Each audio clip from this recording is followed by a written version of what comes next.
Boa noite, meus amigos. Sejam todos muito bem-vindos. Vamos começar mais um Evangelho, recebendo nosso querido Alisson, né? Vai falar do tema do Evangelho, perdão das ofensas. Então, vamos deixar os avisos para o final, por conta da hora. Vamos nos conectar com o alto,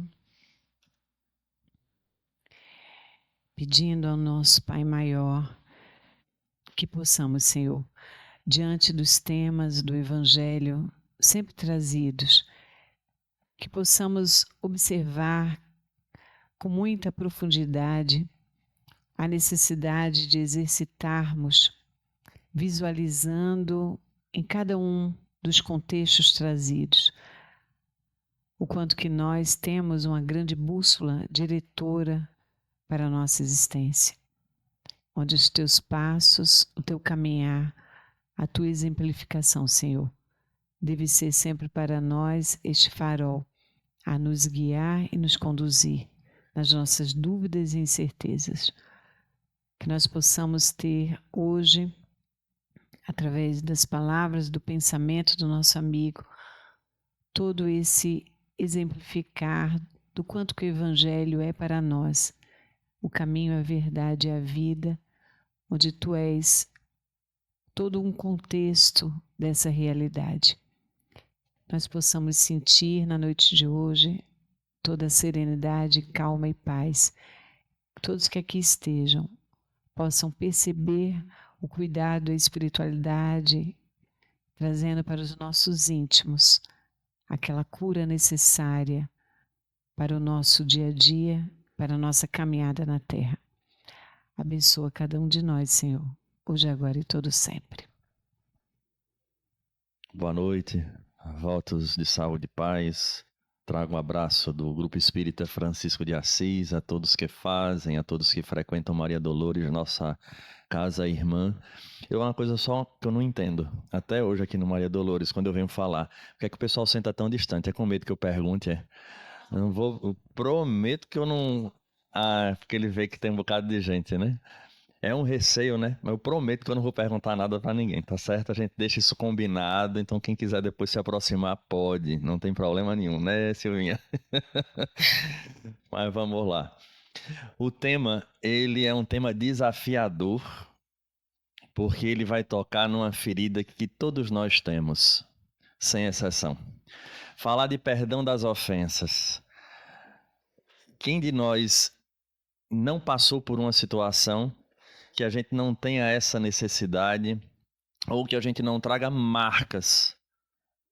E quanto mais tempo de existência, quanto mais tempo de inter-relação, com certeza mais experiências nós temos dolorosas em nosso currículo, que nos remetem a essa palestra e a essa passagem de Jesus, que antes da gente abordá-la, eu gostaria de lembrar só de um processo de um desenvolvimento da humanidade, em termos a resposta que nós damos a determinadas situações que nos são desafiadoras e, obviamente, essas respostas pela própria orientação divina, acompanhando a evolução do pensamento, a gente vai perceber como ele muda. A gente acha muito estranho olho por olho e dente por dente, não é verdade?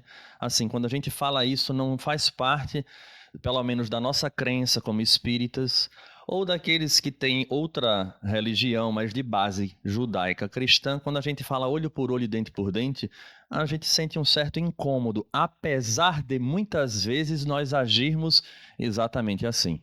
Ou se não com a mesma intensidade, mas com o desejo de dar uma resposta para que o outro se ressinta daquilo que fez conosco. Se eu estiver falando algo em verdade, a gente pode, né, já que estamos num grupo assim tão próximos, que a gente consiga refletir e até externar. Vejamos se não. O nosso objetivo muitas vezes do revidar, do não perdoar, é fazer com que a pessoa desperte para o mal que está fazendo conosco. Mas antes de chegar nessa condição do olho por olho e dente por dente, que para nós já é estranho, a gente tem que dar um passo atrás e lembrar da figura daquele momento histórico do Velho Testamento em que Caim matou Abel. Todo mundo está lembrado, acredito, né, desse momento. E a partir dali, Deus, estou falando, narrando conforme a Gênese, tá? Então, ali na Gênesis a gente vai encontrar que, seguindo a sequência da genealogia, vamos dizer assim, Deus vai marcar Caim e diz que ele estava proibido de ser morto por outras pessoas. Vocês estão lembrados? Não sei se está todo mundo lembrado disso. Mas Deus marca a figura de Caim para que ninguém mate, né, ele. Porque quem matar Caim seria e receberia em torno 7 vezes aquilo que foi feito com o próprio Caim. Tá? Então, vejamos a primeira ideia que a gente tem. Seguindo a descendência, porque a Gênese vai dizer que Caim é colocado para fora, casa-se e vai ter uma linhagem. Então vai vir o neto, o bisneto e assim sucessivamente até chegar à figura de Lameque. Lameque, por sua vez, era conhecido pela sua dureza, sua inflexibilidade. E num dos diálogos de Lameque com 2 esposas que ele tinha, porque ele que inaugura a poligamia, fugindo à lei divina também, já mostrando que Lameque é um personagem que traz, vamos dizer assim, a nossa revolta ou rebelião à lei divina, ele se volta para as 2 esposas e diz o seguinte: E disse Lameque às suas esposas, Ada e Zilá, ouve-me, vós, mulheres de Lameque, escutai o que passo a dizer-vos. Matei um homem porque ele me feriu, e um rapaz porque me pisou. E esse termo rapaz, no Velho Testamento, ele pode ser interpretado como jovem ou como criança. Então Lameque se volta para dizer às 2 esposas que ele matou um homem, né? E por conta que ele matei um homem porque ele me feriu e um rapaz porque ele me pisou. Então ele foi ferido e o outro pisou no pé, e a resposta que ele deu foi uma resposta muito pior do que a agressão que ele recebeu. Essa seria a primeira etapa que nós vivemos lá atrás, e o Velho Testamento vai nos falar, antes dessa lei do Decálogo, e ainda assim do olho por olho e dente por dente. Então, o que a gente achava que para nós era um absurdo, a gente vai perceber que houve uma evolução de Lameque para Moisés. Porque a pessoa dá um pisão no outro. E ele, como resposta, ele executa essa pessoa, seja ele um homem ou não, percebemos aí vamos dizer assim, uma intensidade muito grande numa resposta desproporcional. E ele continua. E diz para as esposas, 7 vezes se tomará vingança de Caim. Ou seja, aquilo que Deus havia dito, quem matar Caim, 7 vezes pior acontecerá com a pessoa. E aí ele diz, 7 vezes se tomará vingança de Caim. De Lameque, porém, 70 vezes 7 vezes. Alguém lembra dessa frase no Evangelho, no Novo Testamento? Então, Lameque, nesse instante, estava dizendo que quem fizesse contra ele iria ter como resposta 7 vezes mais aquilo que foi feito com ele. E aí nós vamos dar um salto quântico, um salto para a figura de Jesus. Quando Simão Pedro pergunta ao Cristo quantas vezes ele deveria perdoar aqueles que o ofendem. E agora a nossa resposta, a gente começa a perceber que a resposta de Jesus tinha a ver com essa condição que Deus falou para aqueles que olhavam para Caim e que Lameque fala da sua vingança. Então ele deverá se perdoar não 7 vezes, mas 70 vezes 7 vezes. Então a gente vai percebendo um processo de uma evolução. Do momento em que a gente, num pisão, matava a pessoa, depois o olho por olho, dente por dente, tendo agora uma coisa chamada proporcionalidade. E a partir de Jesus a gente vai ter uma proposta diferente, de perdoar não 7 vezes, mas 70 vezes 7 vezes. E fica para nós então essa lição do porquê esse perdão das ofensas. E sempre que a gente parte para o perdão, é muito comum, é convencional para todos nós olharmos para o ofensor. A gente vai olhar para o problema que surge, para o desafio que está sendo nos imposto e colocado de alguma forma para que a gente entre em contato. E a partir daí eu começo a medir a minha condição de perdoar ou não, dependendo daquilo que ele fez, porque eu olho para o ato em si, daquela pessoa que fez algo comigo. Por isso, quando se fala de perdão, é tão difícil a gente conseguir projetar em nossa cabeça, porque eu sempre parto de uma análise para fora, nunca uma análise de dentro. Por que é tão difícil esse perdão das ofensas? Porque nós gostamos tanto, mesmo inconscientemente, de guardar a mágoa. E nós precisamos fazer uma viagem para entender o porquê Jesus falava que nós devemos perdoar, porque o grande desafio não é a condição em si de concordar nem aceitar com o que o outro fez, ou nos tornarmos, vamos dizer assim, marionete ou um saco de pancadas para que outra pessoa faça o que quiser. Nem é concordância. Mas Jesus, como o governador do planeta, o guia e modelo de todos nós, como veio para nos ensinar um roteiro, algo de muito importante deve ter para o ofendido, para que ele atinja essa meta de perdoar as ofensas que são feitas a ele ou que seja feita a cada um de nós. E é exatamente essa a nossa proposta: tentar fazer uma mudança de ângulo para que a gente perceba que o perdão das ofensas está muito mais relacionado com a nossa própria condição dentro dessa nossa evolução do pensamento do que, de fato, com aquilo que o outro fez conosco. Por isso é tão difícil. Porque agora eu vou ter que fazer uma viagem para dentro e, acima de tudo, na minha história, para perceber como eu recebo essas situações que eu me sinto tão ferido, para a partir daí eu poder analisar porque eu tenho tanta dificuldade de alguém, por exemplo, que me usou, por alguém que me traiu, por alguém que me roubou, por alguém que... E assim vai todo um leque de situações em nossa vida que nós temos tantas dificuldades. Primeiro, vamos partir tanto de uma análise de uma estudiosa do perdão, que eu gosto muito dela, e ela tem um livro muito interessante, o Livro do Perdão, Robin Kazarjian, e a gente vai ter uma mesma visão do espírito Joana de Ângeles. As duas falando da mesma realidade. E chama a atenção para nós que todos nós somos verdadeiramente crianças feridas. Pessoas que nessa fase em que nós estávamos de criança e na relação com os nossos tutores, situações aconteceram que nos fragilizaram, mas que nós nunca tivemos acesso diretamente.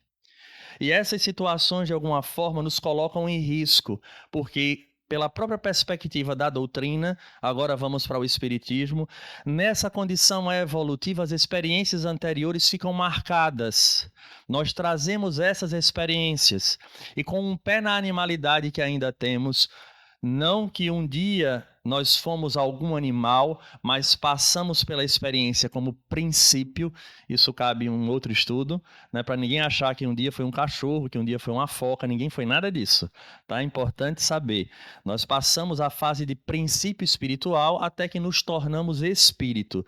Então, existe um elo perdido aí para que a gente entenda, né, que as experiências vêm como princípio até um dia que a gente surge como espírito. Mas essas experiências guardadas a gente precisa analisar, porque elas vão responder para nós de acordo com essa criança ferida que nós somos. E quando eu me remeto à figura de uma criança ferida, eu gostaria de fazer uma análise muito rasteira sobre o animal, que quando ele é acuado em seus desejos ou naquilo que ele tem como segurança, ele vai ter duas situações que são muito comuns: ou ele luta ou ele foge. E esse fenômeno ele vai se repetir na nossa vida como seres humanos, como espíritos encarnados, onde tudo aquilo que fere os nossos valores e o nosso estado de equilíbrio, nós responderemos da mesma maneira: ou lutaremos ou iremos fugir. Tanto é que se encontra nos livros de fisiologia humana, onde está lá a reação lutar ou fugir, que é quando a adrenalina sai da periferia, vai para o centro dos músculos, né, para que gere a resposta, seja de agredir ou de fugir. O indivíduo fica pálido, porque o sangue sai dessa superfície, só mostrando que isso é tão real que está relatado na literatura das ciências da saúde. Quando a gente vai para o campo moral, a gente vai perceber essa mesma realidade. A criança que está ferida, que cresceu ali, ela vai trazer uma pauta de valores, de crenças e de expectativas, de segurança e de inseguranças. E como isso não foi visualizado ao longo desse crescimento, não foi trabalhado esses conteúdos, de alguma forma nós nos tornamos vulneráveis, entre aspas, às experiências do interrelacionamento, porque nós vamos projetar naqueles que nos cercam situações das mais diversas e criamos sobre o outro expectativas que nós gostaríamos que fossem atendidas, de alguma forma tirando desse outro a capacidade e o livre-arbítrio de agir conforme os seus valores e as suas experiências como crianças feridas que também o são. Mas a gente não se enxerga como tal. Então, quando nós somos feridos dentro das nossas inseguranças, quando nós somos atacados frente às nossas expectativas, nós transformamos esse fenômeno em algo individual, pessoal. Foi porque foi comigo, quando na verdade simplesmente abalaram a nossa estrutura de crença e de comportamentos, e que diante dessa falta de flexibilidade de perceber o outro na sua condição, nós agora sofremos profundamente, e isso cria fissuras, marcas, mágoas. E a partir daí, diante dos mecanismos que nós temos de nos ajustar, muitas vezes nós vamos utilizar destas marcas ao nosso favor, o que vai se chamar, o que Robin Kazarjian e a própria Joana vai chamar de ganhos secundários. O que seria um ganho secundário? Talvez aqui alguém já tenha passado por uma experiência como essa, tanto de um lado como do outro, de lidar com pessoas que têm dificuldade, às vezes até de perceber o erro e não tem coragem de voltar atrás e pedir desculpa. A pessoa ela vai tentando ali pelas beiradas, traz um presente, busca ser uma pessoa mais agradável, mas não tem a coragem de enfrentar a própria consequência daquilo que fez de forma equivocada. Assim conosco, nós não temos coragem às vezes de chegar lá e de pedir perdão, e de pedir desculpa pelo que nós fizemos. E na posição de vítima, nós utilizamos deste fenômeno, desta marca, desta mágoa, para que o outro, de alguma forma, esteja sob o nosso controle, tendo uma vez a posição de vítima.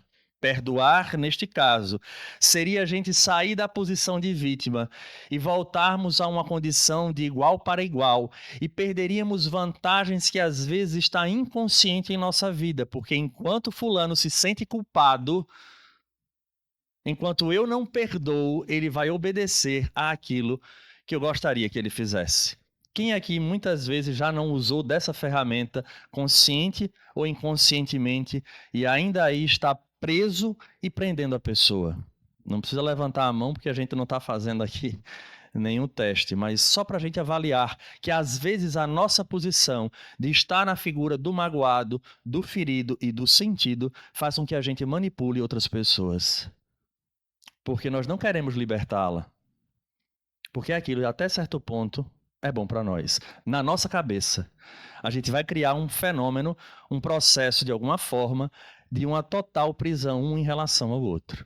Então vejamos que esse é um dos pontos que a gente precisa avaliar do porquê nós não perdoamos com facilidade. Porque às vezes essas pessoas são interessantes que permaneçam na posição do agressor ou na posição daquele que fere, seja, não estou falando nem do físico, né, mas das questões outras que somos ligados, por conta da nossa fragilidade. Mas, Alisson, a fragilidade é nossa? Sim, porque a criança ferida quer atenção. A criança ferida quer o acolhimento. E talvez se eu me coloco na posição do perdoar nesse instante, essa pessoa tomará outra postura comigo. Mas eu quero a posição da vítima, para ser cercado de cuidados que me faltam.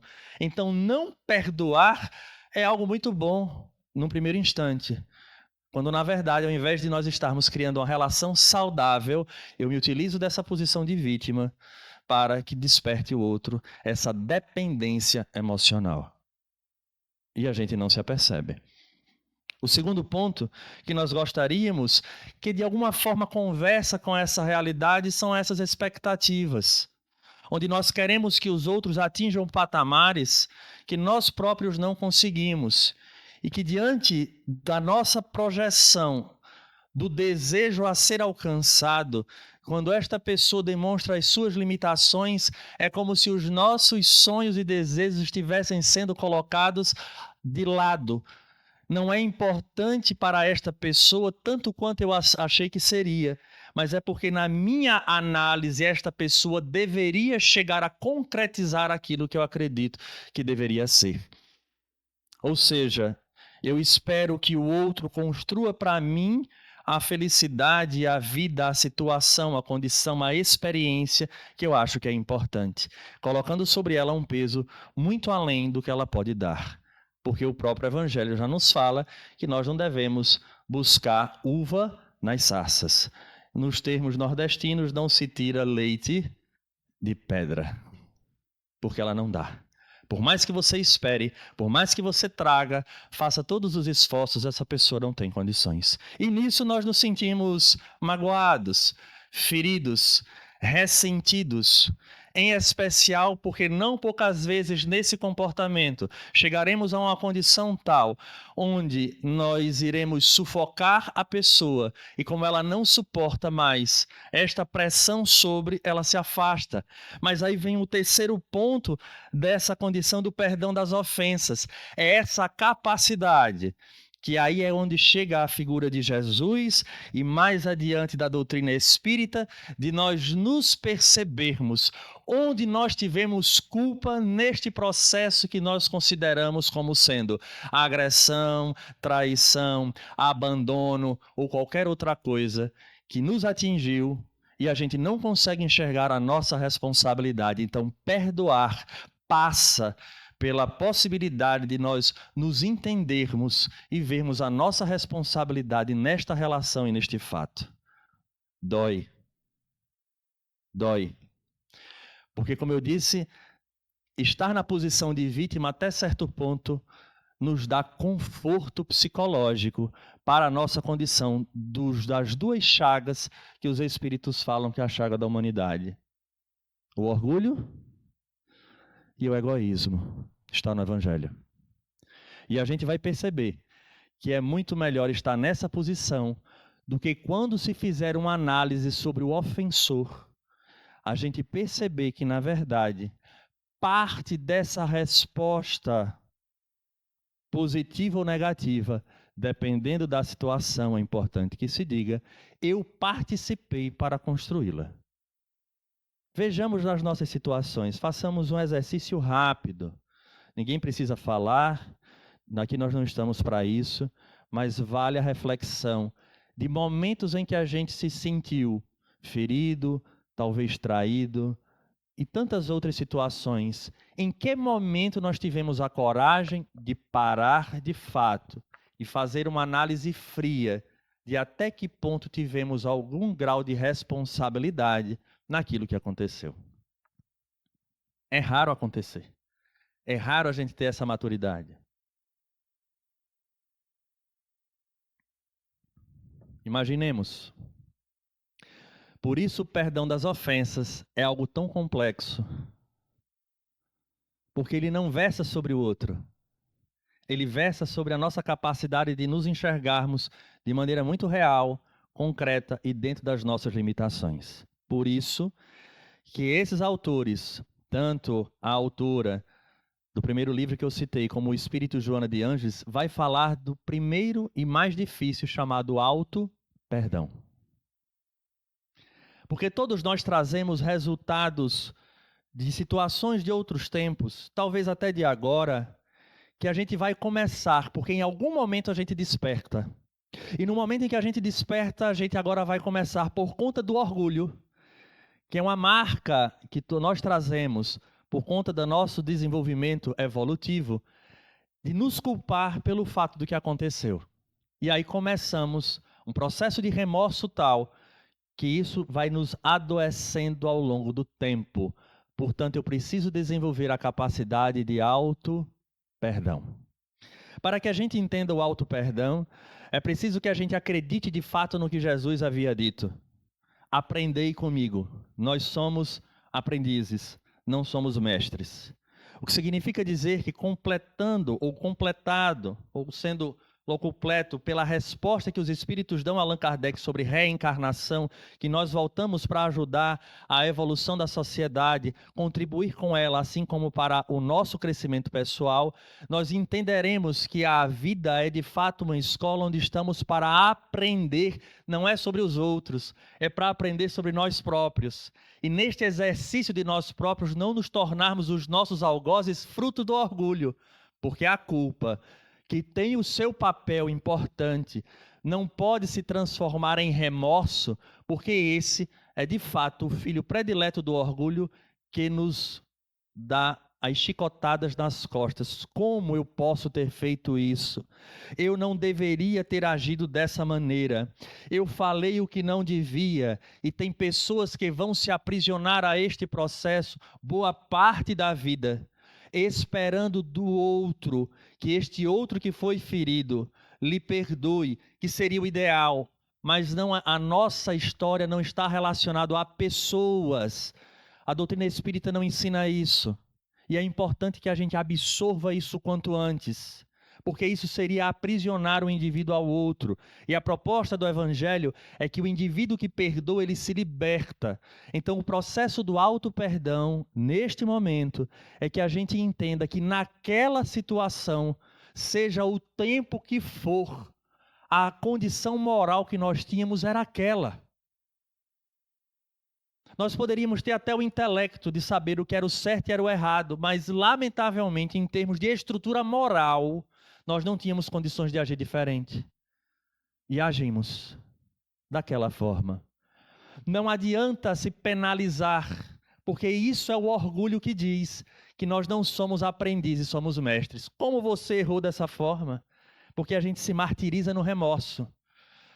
Como você fez isso? Como você falou aquilo? Como você agiu daquela maneira? E nós ficamos passando anos pensando nisso, quando nós precisamos urgentemente introjetar essa ideia e essa verdade que nós somos aprendizes.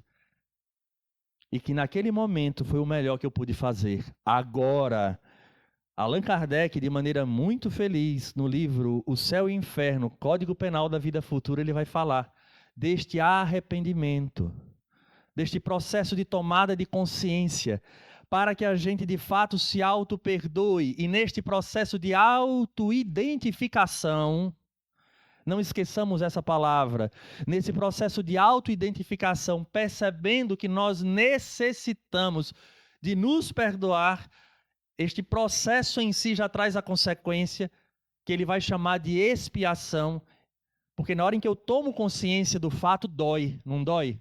Dói. E isso é um excelente sinal.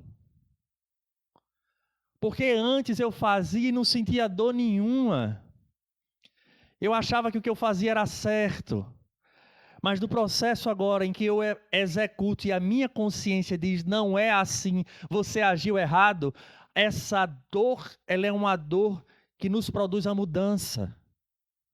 E aí tem gente que eu escuto, às vezes, em tribuna espírita, e eu tenho muito cuidado com isso, não se culpem, não se sintam culpados. Não é verdade. Não é verdade. Pensemos, o indivíduo que não se culpa, ele é um psicopata. É aquele que faz o mal e repetiria o mal quantas vezes tivesse que fazer.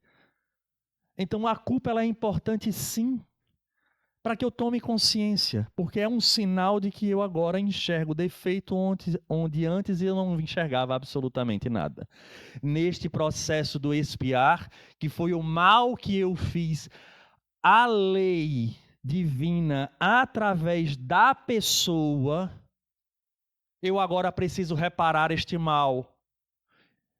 Se for a pessoa, ótimo. Mas se não for a pessoa, eu não devo só a ela, eu devo à lei divina. E é essa beleza que a doutrina espírita complementa, dizendo que o indivíduo que perdoa se liberta. E o processo desse perdão das ofensas se dá por este auto-reconhecimento. Porque se eu, que me acho conhecedor, que sou bom o suficiente para não errar do jeito que errei e erro, Imagine uma pessoa que está do outro lado, que não conhece o que eu conheço. Será que ela também não tem a possibilidade de errar por ser esta pessoa que traz experiências dolorosas do seu passado? Porque eu olho para o fato dela ter feito, mas eu não enxergo a pessoa que faz. Observe que a gente fala, fulano falou mal, fulano fez isso, mas eu não olho para fulano, eu olho para o ato que fulano cometeu. Meu foco não está no ser, está no fato. Quando a gente passa a enxergar o ser e perceber que o indivíduo, ele é essa criança adoecida, fragilizada, tanto quanto nós o somos, com as nossas inseguranças e desejos e projeções, eu começo a perceber que passa a ter uma facilidade em dizer que esse indivíduo está tão doente quanto nós estamos doentes em outras situações.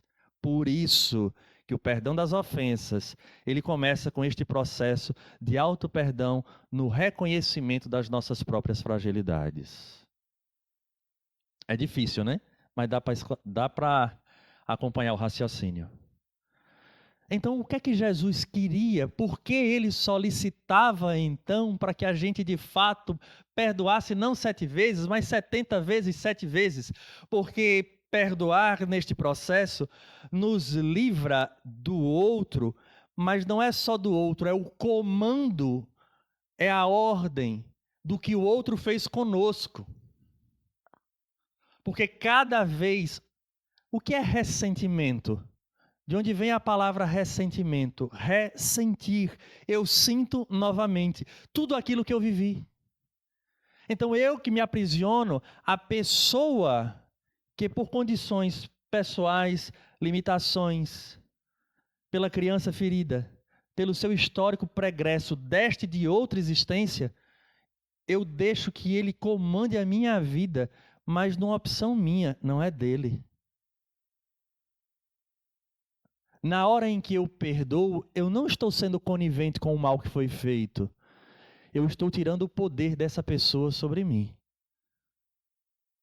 Eu estou deixando uma criança adoentada de lado e não essa criança que seria esta pessoa, este fato, esta experiência, tome conta da minha própria vida.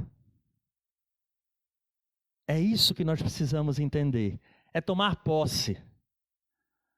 Então, na medida em que a gente se liberta, nós não estamos sendo coniventes. E uma coisa importante, não significa dizer que perdoar é estar ao lado dessa pessoa que nos fez mal de uma forma constante, mas é dar a ela o direito dela usar o livre-arbítrio dela conforme ela queira, desde que não nos atinja mais. Então, nós podemos sim perdoar e nos afastar. Porque, olha, na condição que você está hoje, eu prefiro não ter contato, mas não carrego comigo o lixo, o seu lixo, as suas consequências de vida sobre mim. Por isso, o perdoar que Jesus nos fala não era benefício para o indivíduo que machucou, perdoar é benefício para o indivíduo que foi ferido. E a partir dali ele se torna livre para ir e vir, enquanto o outro, naturalmente pela lei, o Código Penal da vida futura, passará pelo processo de culpa, de expiação e de reparação. Chico Xavier falava muito isso. Eu prefiro ser ofendido do que ofender. Eu ficaria muito mais triste se eu fosse o ofensor. E agora passa a ter lógica de fato. Mas a doutrina espírita vai além, como de costume. E resgata também uma passagem que Jesus dizia: se fores trazer uma oferenda ao altar, antes reconcilia-te com teu inimigo. E nessa condição de reconciliar-se com o inimigo, essa capacidade dessa autoidentificação e de enxergar o ser humano que o outro é nas suas limitações, tanto quanto eu tenho essas limitações, nós teremos duas vertentes e duas possibilidades. E o Evangelho vai colocar isso. Chama teu irmão de lado, conversa com ele e vê se ele toma tino e tenência daquilo que ele cometeu. Se ele, porventura, não perceber ainda, não tem problema. Ainda assim, faça esse movimento de deixar ele com o problema e liberte-se, porque eu repito, nós devemos a lei e não a pessoa. Seria muito cruel se, imaginemos na nossa relação, eu tiver que perdoar e por derradeiro ser obrigado a ficar ao lado dela. A lei divina ela é perfeita, por isso tenhamos em mente que as relações que a gente tem afetivas, às vezes a gente diz, meu Deus, será que eu vou ter que voltar casado com, próximo a... Não é uma prisão alheia de amor. Às vezes, se esta relação ela não deu certo na figuração que ela estava hoje, que ela está hoje, amanhã ela poderá vir diferente essa figuração, de maneira que facilite o surgimento desses laços.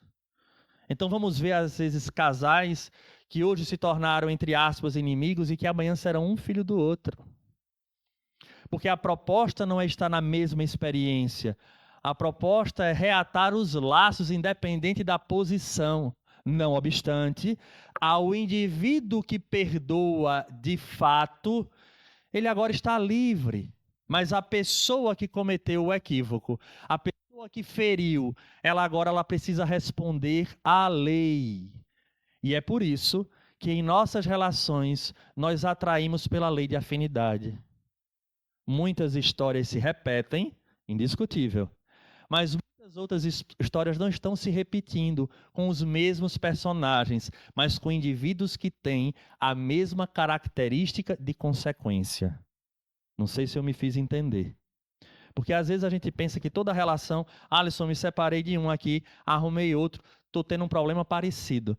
É porque a qualidade da prova, o gênero da prova é esse. Você vai mudar 10 vezes. Vai ser a mesma coisa. Pode mudar em alguns detalhes, porque o gênero da prova é aquele. Deu para entender agora? Então, a pessoa que perdoa, ela parte livre, porque não traz mais a mágoa. Compreendeu a realidade do outro na condição em que ele está, repito, tanto quanto nós estamos também na nossa condição. Mas o indivíduo que traz esse remorso ainda, ele se aprisiona. Se a pessoa estiver na mesma faixa vibratória, não me perdoou, nós poderemos nos encontrar novamente para reatar. Mas se um parte e o outro fica agarrado à experiência, ele atrairá alguém nesse mesmo padrão de comportamento que há de gerar os mesmos desafios, a mesma expiação para que ambos evoluam. Deu para clarear agora? Porque senão não tinha sentido o perdão das ofensas. Normalmente, obrigatoriamente, você tinha que voltar. Agora, tem casos que são bem interessantes, que a literatura espírita é vasta, nos apontando. A mãe de André Luiz, que volta para a Terra para casar novamente com o mesmo marido, que era o pai do espírito André Luiz, que vai ter uma filha que era a irmã de André, já um pouquinho mais amadurecida espiritualmente, e iria receber como filha outras duas que eram as amantes do pai naquela existência. Olha que beleza. Olha essa estrutura familiar. Estou dando só um exemplo. Outro exemplo clássico, renúncia. A Alcíone vem de uma esfera superior, de um planeta feliz, de um mundo feliz, para a Terra por conta de um espírito que ela amava. E os espíritos mentores ainda disseram, você vai voltar mesmo? Com chance, inclusive, ainda de dar uma escorregada, vou voltar. E ela volta. Em busca daquele coração. Vou dar um spoiler para quem não leu. Posso, Silvinho, dar o spoiler? Então tá, vou dar o spoiler. E no final ainda dá errado. Ele erra novamente. Fica aí a dica do livro Renúncia. Para mostrar, então, essas relações, do quanto a gente avança nesse processo de se libertar.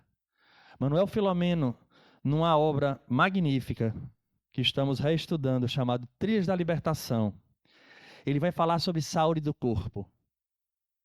E ele vai trazer informações fundamentais do quanto o perdão é importante para nós. Hoje, a ciência humana, médica, já fala que esses ressentimentos nos prejudicam. De que forma, Alisson? Existe o ramo chamado da psiconeuroimunologia, que quando nós trazemos rancores, mágoas, e que elas são constantes em nossa vida, este processo faz com que a gente diminua a nossa imunidade.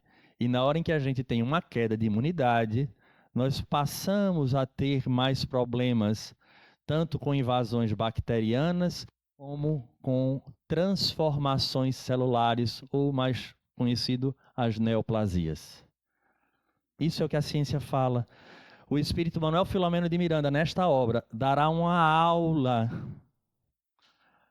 trazendo um relato do médico baiano, que agora está como espírito Carneiro de Campos, falando da realidade do espírito, do perispírito e da matéria, do corpo. Eu não sei se todos sabem, mas nós somos espíritos revestidos por uma camada, vamos falar assim de forma bem rasteira, perispírito, que liga o espírito ao corpo físico. Quem desenha o corpo é o perispírito. Tudo que nós fazemos a nível material, sentimental, de ideias, ficará marcado neste elemento intermediário. Então, as ações de hoje marcam o perispírito e levarão as consequências para amanhã neste corpo que será feito no futuro. Para que a gente faça uma comparação também bem rasteira, deve ter muita gente aqui que é boleiro, né? Cozinheiro. Deve ter boleiro, ainda tem por aqui boleiro? Não, né? Doce, ninguém. Eu não vou pedir nem para levantar a mão, porque, pelo visto. Quando a gente faz o bolo, você normalmente bota numa coisinha chamada forma. E o bolo, por incrível que pareça, vai ficar no desenho da... A forma é o perispírito. Na medida em que a gente age mal, na medida em que eu guardo mágoas e ressentimentos, esse perispírito, esta forma, ela fica com marcas, que eles chamam de matrizes. E na hora em que esse espírito agora reencarna, quando as células do novo corpo desaguam nesta forma, para tomar essa forma que nós conhecemos, as matrizes vão apresentar os diversos problemas que nós temos, desde os problemas psiquiátricos aos problemas físicos e as doenças que se desenvolvem ao longo da vida. Então não existe alcançar saúde se não passar pela condição do espírito saudável e equilibrado. Pode fazer cirurgia, aplicar passes, o que quiser. Não atingirá a saúde enquanto este espírito não conseguir equilibrar esses sentimentos, essas emoções, colocando para fora. Não estou dizendo que o passe não é válido, não estou dizendo que o tratamento não seja válido, mas nesta obra ele vai explicar que o tratamento faz, de alguma forma, é desbloquear regiões energéticas que estão bloqueadas, mas que só a mudança de conduta do espírito, libertando-se dessas mágoas, desses ódios, dos ressentimentos, dos vícios que nós temos na nossa encarnação, só isso conseguirá levar o espírito a ter o equilíbrio e o corpo, por sua vez, atingir o campo da saúde. Está lá nessa obra chamada Trilhas de Libertação. Somado a isso, a doutrina espírita vai um pouco adiante, quando vai falar do perdão das ofensas, lembrando que as relações que existem entre nós, elas não se dão na horizontalidade apenas, mas estas relações se dão também na verticalidade, porque aquele que me é inamistoso hoje, ele permanecerá inamistoso amanhã, quando um de nós ou nós dois voltarmos para o mundo espiritual. O tão temido processo de obsessão. A obsessão surge da falta dessa situação, do equilíbrio, da paz interior, do perdão, de nos libertarmos desses ressentimentos. Esse é o ponto. Então, quando Jesus falava perdoar não 7 vezes, mas 70 vezes 7 vezes, veja a amplitude das consequências para cada um de nós que ainda nutre esse sentimento que precisa de nós a coragem de nos enxergarmos. Eu repito que a grande mensagem de hoje é essa. Não é perdoar, mas é a capacidade da gente se enxergar o porquê vale a pena manter a mágoa. É isso que a gente precisa entender. O perdoar vai ser a consequência, mas eu preciso entender a minha posição nessa relação. Vejamos que interessante. Passando pelo auto-perdão e chegando na obsessão.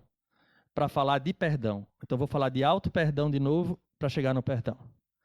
Manuel Filomeno fala que nas nossas atitudes, onde ficam marcados esses ressentimentos, situações que nós vivemos aqui, que passaram desapercebidos pela sociedade, onde nós não recebemos as consequências devidas, ou a devida punição, ou ajuste, como queiram, vão ficar guardadas no recesso da nossa mente, do nosso espírito. Quando chegamos ao mundo espiritual, entramos em contato com a realidade que nós buscamos esconder durante toda a vida. E nós escondemos colocando as nossas máscaras sociais, bem como, que talvez a parte que mais nos toque no momento, fugindo dessa análise verdadeira da nossa posição na relação. Eu olho o outro culpado, mas eu nunca enxergo o meu papel nesse processo. Então, na medida em que eu fujo e todo mundo me apoia neste processo, porque é um dos ganhos secundários que nós temos. Ah, fulano, você foi a vítima. Ah, fulano, a gente não sabe todos os detalhes. Só Deus julga em última instância. É isso que ensina as Escrituras. Então, até aí nós temos esse ganho secundário. Chegando do lado de lá, nós começamos a perceber e vamos ter esse autoencontro. Porque de lá nós não conseguimos fugir. E aí chega o momento do autoencontro.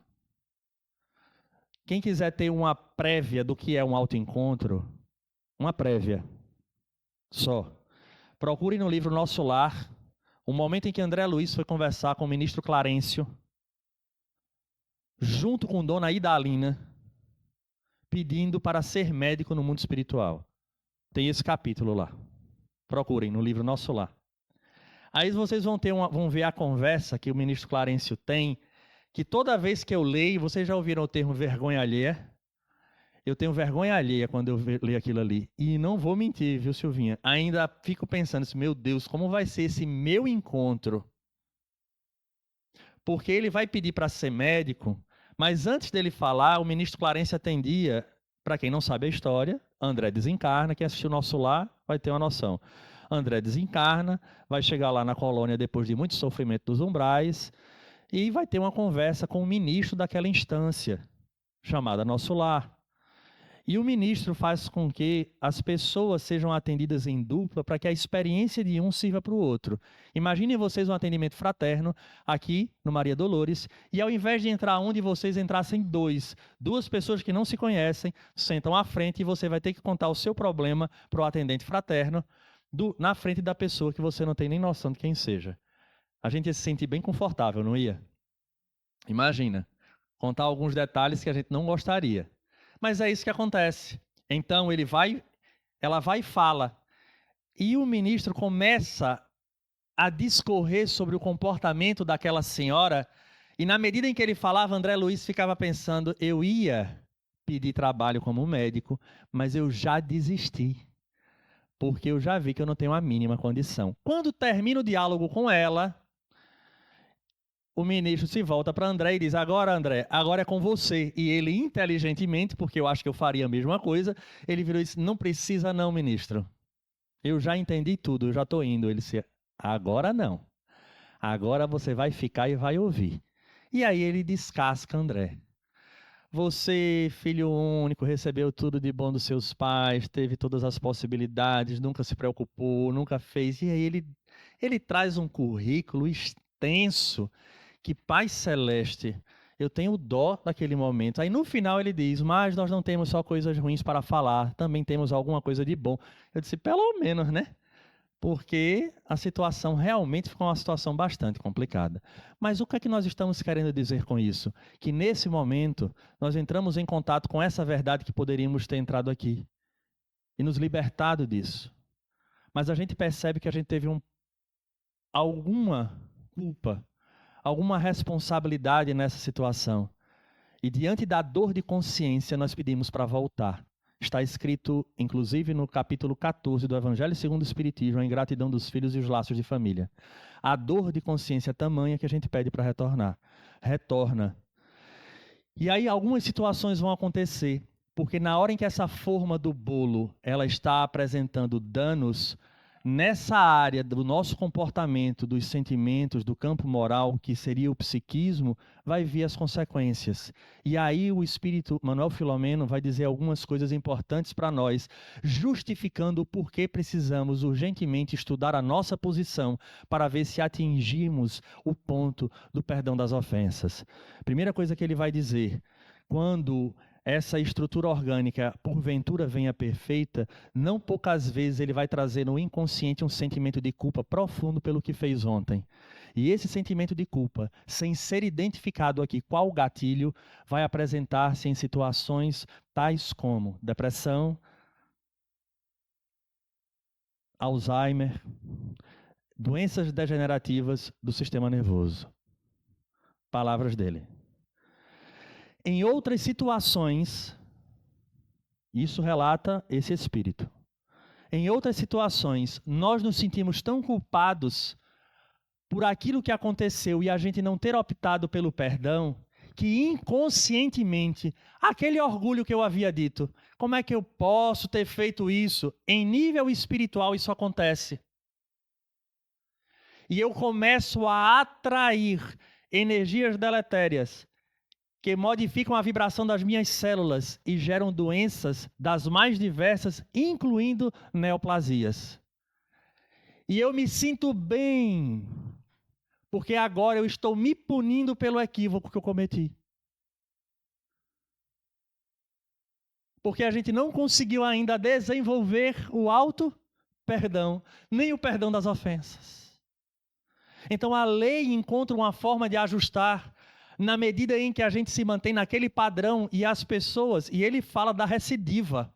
Ele diz a pessoa entra em tratamento, consegue equilibrar o corpo ali, porque a medicina faz a sua parte, mas como o ser pensante permanece na mesma postura inflexível em relação a si mesmo e em relação aos outros, que o organismo novamente sucumbe, porque o espírito permanece vibrando na mesma sintonia de doença, mas ele usa essa doença para se auto-punir.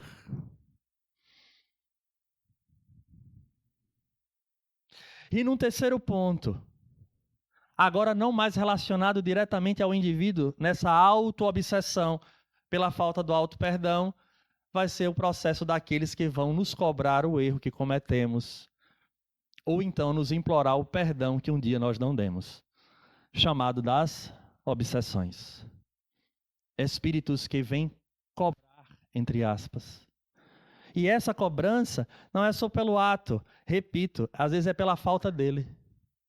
Porque a pessoa fica do outro lado nesse processo tão forte que nós, lembrando o início da nossa conversa hoje, na posição de vítimas, utilizamos para constranger o outro e ele ficar sobre a nossa égide, vem em troca, vem em consequência essa atitude do indivíduo agora que vem não só cobrar, mas pedir e implorar o perdão por algo também que ele fizera.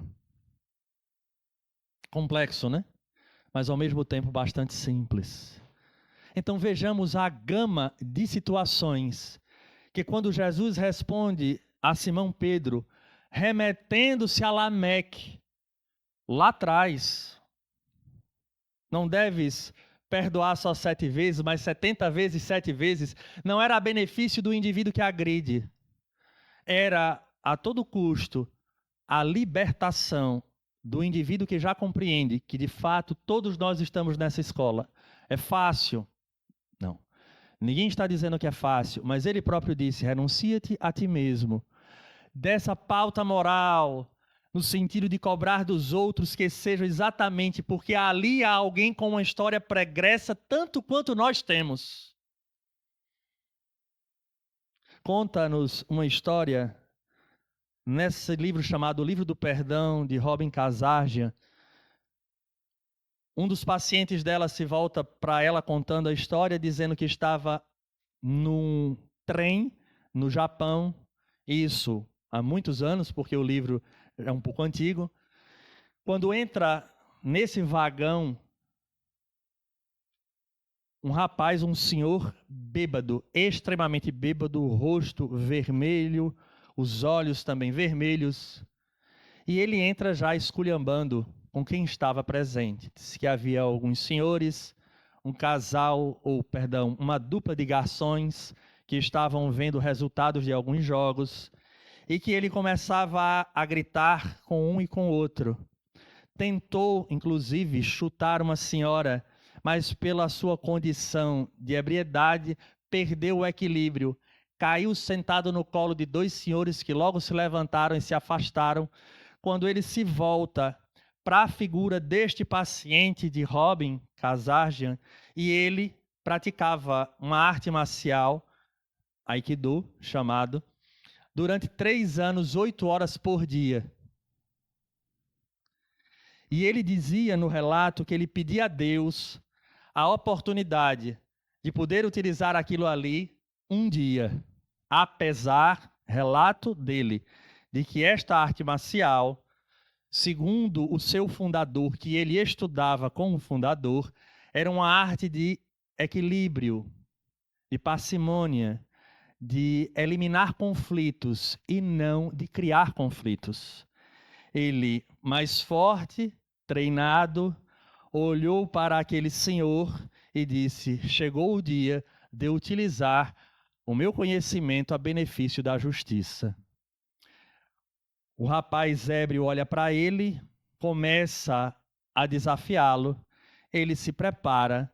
Quando o bêbado vem em sua direção e de uma hora para outra irrompe uma voz muito alta de um senhorzinho que estava ali. Fulano, chamou qualquer nome só para chamar a atenção.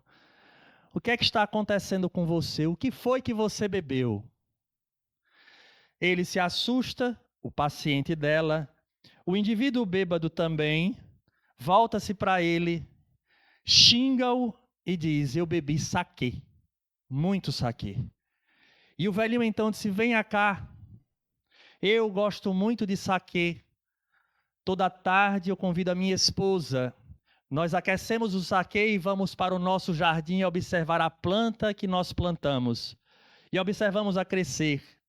De fato, ela não é muito boa, porque o solo não é lá, essas coisas, mas é uma alegria. E nisso, aquele homem então vai chegando perto dele e diz: e você? O que acha? Ele disse: sua esposa deve ser muito boa, para toda a tarde com você ir ao jardim para ver essa árvore. Ele disse: pois é, ela tem muita paciência. E quanto à sua esposa? Ele então balança a cabeça e diz: eu não tenho esposa. Eu não tenho nada. Eu agora estou desempregado. Eu não tenho nem ferramentas para trabalhar. Eu não tenho nem onde morar. Eu não tenho hoje onde dormir. E ele caiu no choro. Aquele senhor então sentou. Me conte mais sobre isso. Então o paciente de Robin olhou e disse assim: de fato eu estou tendo uma aula hoje de Aikido, daquele que de fato consegue solucionar um conflito sem usar músculos, porque ele percebeu aquilo que eu não pude perceber. Um homem que sofria. Ele desceu do vagão, segundo ele relata, olhou para trás e viu aquele homem violento com a cabeça no colo do idoso, que lhe dava naquele momento a possibilidade de escutar as suas dores.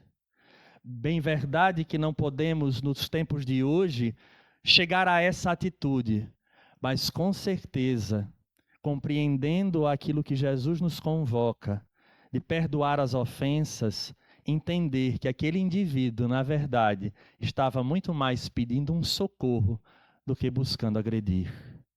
Se olharmos a condição humana de cada um, tanto quanto nós devemos olhar a nossa condição humana, com certeza, o perdão das ofensas será algo muito mais natural e libertador para cada um de nós. A todos um grande abraço e votos sinceros de saúde e paz. O Evangelho sempre traz para nós tanta profundidade, né, Alisson? A gente estava ouvindo você e eu fiquei me lembrando muito, assim, quanto que nós vivemos um processo na humanidade atualmente de muita depressão, né? Muitas pessoas ansiosas, deprimidas em todas as idades. É impressionante que jovens, né, adolescentes, é difícil você atender alguém que não use um ansiolítico, não use um antidepressivo, não precise de um indutor do sono. É impressionante. E a gente, quando analisa isso, passa muito dentro de mim, não sei se você tem também essa observação, do quanto que muitas vezes, às vezes a vida não tem nem tantas alterações assim. Não existe nem tanto o que possa chamar a atenção na vida dessa pessoa para que tenha, né, a necessidade desses subterfúgios, né? Mas você vê que existe ali dentro uma necessidade de um auto-perdão, muitas vezes. Então, quando a gente analisa, vê como que a doutrina, é importante a gente compreender esse postulado fantástico que a doutrina nos traz da reencarnação, né? Porque quando a gente compreende que a reencarnação é um exercício pedagógico para a nossa alma, né? Importante demais. A gente também se auto-perdoar é muito importante, né? Então, esse perdão de ofensas é algo assim fundamental. Perdoar o outro e perdoar a si mesmo. Que muitas vezes é isso. A gente vivencia processos de que a gente se culpa, e a gente se culpa até porque é feliz.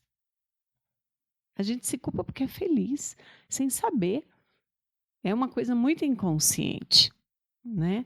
E aí a gente vivencia tudo isso, aí a vida vai começando a ficar tão bagunçada, e mesmo dando tanto, que a vida dá tanto, né? A vida dá tanto. Então, olha, a oportunidade de a gente ouvir uma palestra maravilhosa dessa, como nos traz a possibilidade de a gente enxergar e ver essa doutrina como algo realmente consolador para as nossas vidas, né? E a gente determinar que realmente o perdão ele tem que ser muito grandioso para absolutamente tudo, né? Obrigada, meu querido amigo, maravilhoso amigo. A gente está sábado recebendo aqui um querido também, né? É o Feline Vanderlei.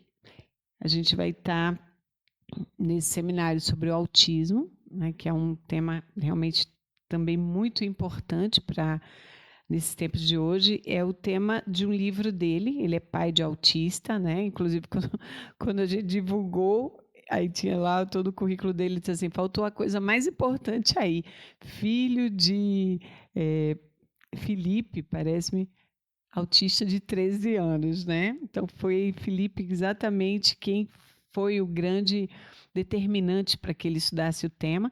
Então, o seminário com o livro Autismo, um transtorno espiritual, quando as limitações do corpo curam a alma. Né? Um tema maravilhoso, ele é juiz de direito lá de Maceió, tem um trabalho desenvolvido com autismo também e vai estar aqui com a gente no sábado agora, das 2 até as 5 horas, tá? Venham, que vai ser bem importante. E o nosso seminário, lembrando que a gente já está vendendo os ingressos, comprem.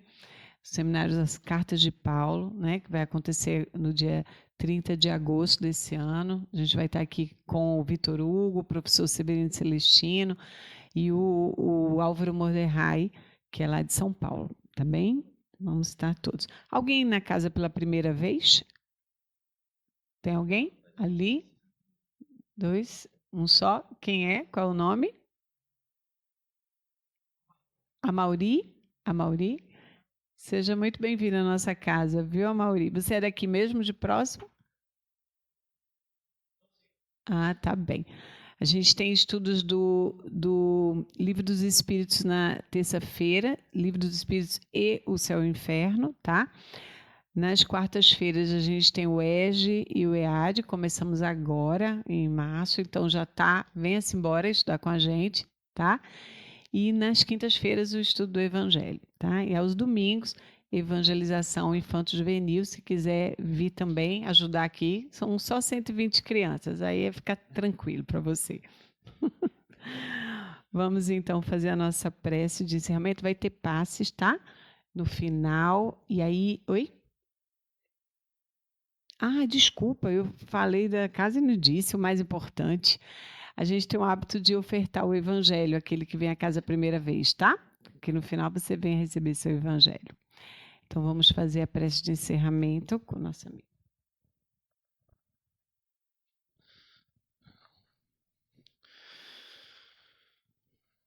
Amigo Jesus, te agradecemos, Senhor, por mais esta noite. A oportunidade de nos encontrarmos nesta casa, relembrando as tuas lições e de alguma forma, Senhor, percebendo com conhecimento da doutrina espírita que já temos o esforço que devemos fazer a nosso próprio benefício. Nesta proposta, Senhor, que às vezes interpretamos de forma equivocada, temos um chamado para nos conhecermos de fato e, nos conhecendo nas nossas limitações, possamos enxergar a limitação daqueles que nos cercam, cada um pautado em seus valores e em suas expectativas. Assim, Jesus nos ajuda a termos sempre esses olhos de ver, ouvidos de ouvir, e entender que essas oportunidades, apesar de doídas, sofridas muitas vezes, torturantes até, mas são momentos sublimes para o espírito que somos, resgatando às vezes o nosso passado, mas o mais importante, desenvolvendo este valor da alma, tão necessário para a nossa paz de consciência e felicidade futura.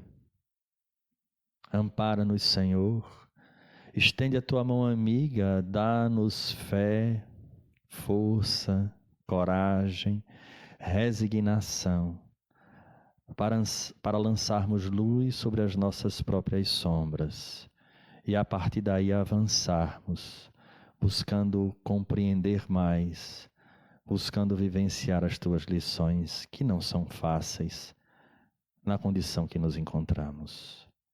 Abençoe esta casa, a sua diretoria, os seus trabalhadores nos dois planos da vida, que permaneçam, Senhor, fiéis a Ti e aos princípios organizados por Allan Kardec, porque neste período da transição, tantas são as armadilhas, e que possamos nos manter tal qual os apóstolos, mesmo diante da grande turbulência dos mares da existência, possamos focar em Ti, porque Tu tens a condição de acalmar todas as tempestades.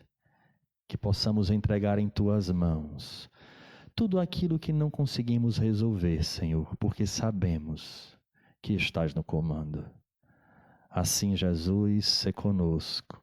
Ajuda-nos a estarmos contigo, hoje e por todo sempre. Assim seja.